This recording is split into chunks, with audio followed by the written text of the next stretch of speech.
जय हिंद। मैं अनिल दुबे आजाद। आप देख रहे हैं डीआरएस लाइव टीवी। आप इसे शेयर, लाइक और सब्सक्राइब करें। हाँ, बेल आइकन दबाना न भूलें ताकि आप जुड़े रहें देश दुनिया की खबरों के साथ साथ अपनी लोकल खबरों से भी, जहां खबरें छिपती नहीं दिखती हैं।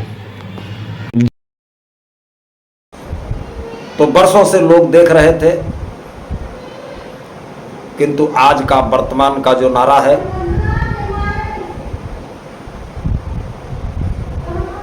वोट चोर गद्दी छोड़,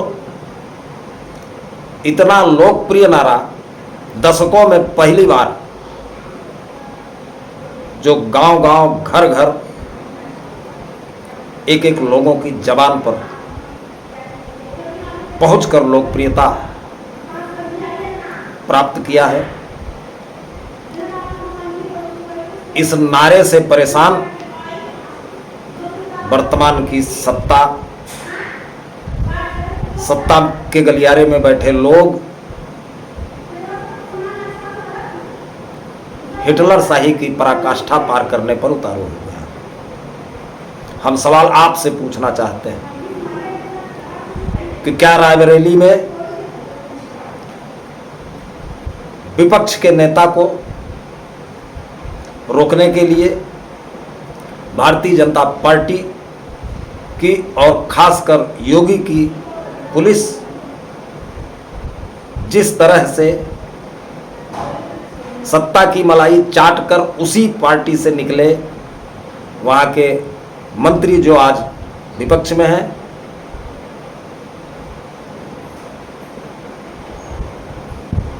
यानी कि सांसद राहुल गांधी के खिलाफ पार्टी में बैठ करके वहां पहुंच रहे एलओपी का विरोध करने का मन बनाते हैं और उस विरोध में योगी की पुलिस विरोध के लिए उनके साथ खड़ी होकर फोटो खिंचवाती है,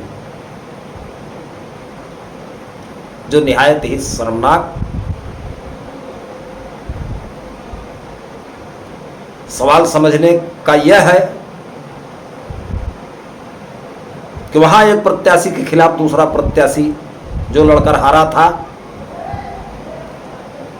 वो विरोध में सड़क पर उतरता है और वह विरोध भी मोदी जी के मां के अपमान को लेकर के। तरीका उनका क्या है? एक मां के अपमान की आड़ में देश भर के करोड़ों माओं का अपमान खुलेआम उस मंत्री द्वारा विरोध के नाम पर किया जा रहा है।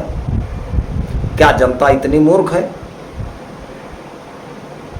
कि जो स्वर्गीय मां हैं उनके अपमान का ढोंग रचा जा रहा है? इसे जनता नहीं पहचान रही। जो करोड़ों माएं जिंदा हैं, उस विरोध के नाम पर उन करोड़ों माओं का अपमान खुलेआम सड़क पर किया जा रहा है, जिसकी एक वानगी बिहार में भी देखने को मिली थी। तमाम माताओं को गालियां खुलेआम दी गई, जिसके तमाम वीडियो सोशल मीडिया प्लेटफॉर्म पर उपलब्ध है। माननीय प्रियंका गांधी और राहुल गांधी जी की आपत्तिजनक फोटो बैनर पर लगा करके एक मां के अपमान के बदले में जीवित उन तमाम करोड़ों माओं के अपमान का जो खुलेआम प्रदर्शन किया जा रहा है, तथा कथित इन भाजपाइयों द्वारा नंगी नाच की जा रही है, क्या इसको जनता नहीं देख रही है? वहां एक सांसद के आने पर सत्ता पक्ष का वो मंत्री खुलेआम विरोध करता है, विरोध में योगी की पुलिस साथ खड़ी नजर आती है। वाराणसी के जीते हुए प्रत्याशी और उनसे हारे हुए प्रत्याशी अजय राय के द्वारा उनके संसदीय क्षेत्र में उनका विरोध करने के लिए अगर ऐलान किया गया तो वही योगी की पुलिस तमाम हजारों हजार कार्यकर्ताओं को, चाहे वो कांग्रेस पार्टी को हो चाहे समाजवादी पार्टी के हो, उनको हाउस अरेस्ट किया जा रहा है, उनको गिरफ्तारियां देनी पड़ रही हैं, उन्हें कार्यक्रम से रोका जा रहा है। ऐसा कृत्य करके मोदी और योगी की सरकार जनता में क्या संदेश देना चाहती है? हमें संविधान में जो अधिकार मिला है विरोध प्रदर्शन करने का, उसको छीनने का प्रयास किया जा रहा है।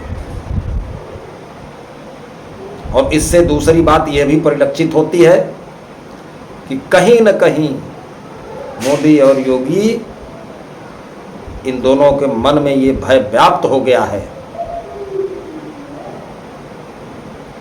डर इनके मन में समा गया है कि अगर कुत्सित हथकंडे अपनाकर इंडिया गठबंधन के लोगों को नहीं रोका जाएगा तो केंद्र और प्रदेश दोनों जगह की कुर्सी, सत्ता का सिंहासन चला जाएगा, ऐसा इनको यकीन होने लगा है। मजे की बात यह है, जौनपुर जनपद के अध्यक्ष समेत जिले के तमाम कार्यकर्ताओं को हाउस अरेस्ट किया गया, गिरफ्तार किया गया।